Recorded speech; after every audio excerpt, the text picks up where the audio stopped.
আসসালামু আলাইকুম স্যার। ওয়ালাইকুম আসসালাম। আমার নাম হলো এস.কে. রন্দর্নে, deputy engineer, government of Maharashtra, water supply department. আমি একজন অমুসলিম, নন মুসলিম।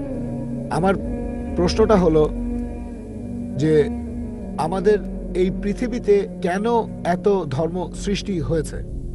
আমাদের চারপাশে এত বেশি ধর্ম কেন?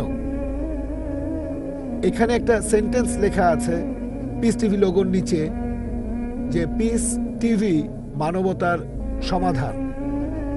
এখানে আমার মতামত হলো এই যে শান্তির জন্য জ্ঞান আর বিজ্ঞতার প্রয়োজন। ধন্যবাদ। ভাই একটা প্রশ্ন করলেন যে পৃথিবীতে এত ধর্ম কেন, এটা প্রথম প্রশ্ন। আর তারপর একটা মন্তব্য করলেন যে শান্তি মানবতার সমাধান, এটা পিস টিভির স্লোগান। শান্তির জন্য প্রয়োজন জ্ঞান আর বিজ্ঞতা।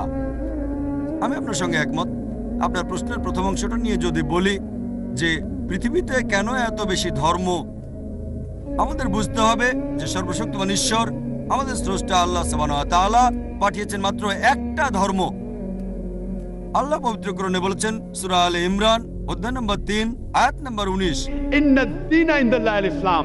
একমাত্র ধর্ম, একমাত্র জীবন দর্শন যেটা আল্লাহ তাআলার গ্রহণযোগ্য, সেটা আল্লাহ তাআলার কাছে আত্মসমর্পণ করা।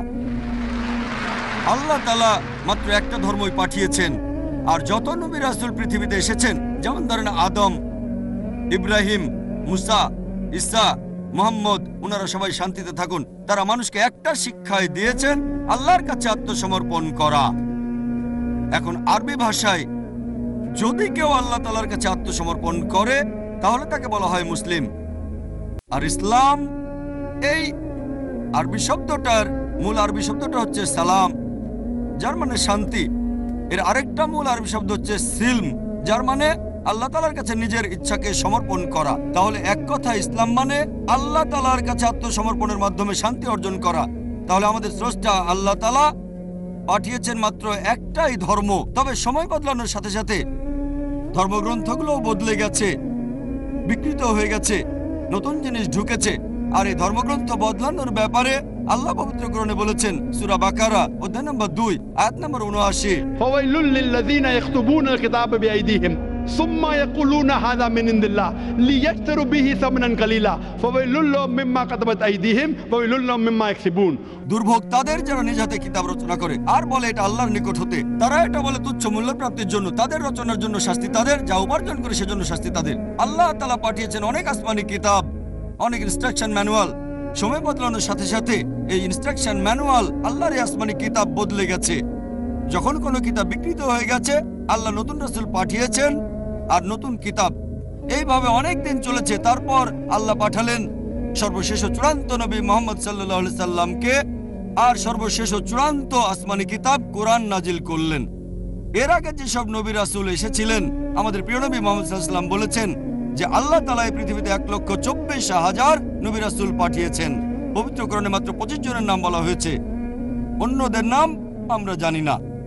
হতে পারে একজন প্রশ্ন করেছিল, আপনি কি মনে করেন, একজন হিন্দু আমাকে এই প্রশ্নটা করেছিল, আপনি কি রামকে আল্লাহর রাসূল বলে মানেন, অথবা শ্রীকৃষ্ণকে কি আল্লাহর রাসূল বলে আপনি মানেন? আমি বলবো, যেহেতু নামটা কোরআন হাদিসে উল্লেখ করা নেই, আমি জানি না। আমি জানি না, হতে পারে রাসূল অথবা নাও হতে পারে, নিশ্চিত করে বলতে পারছি না।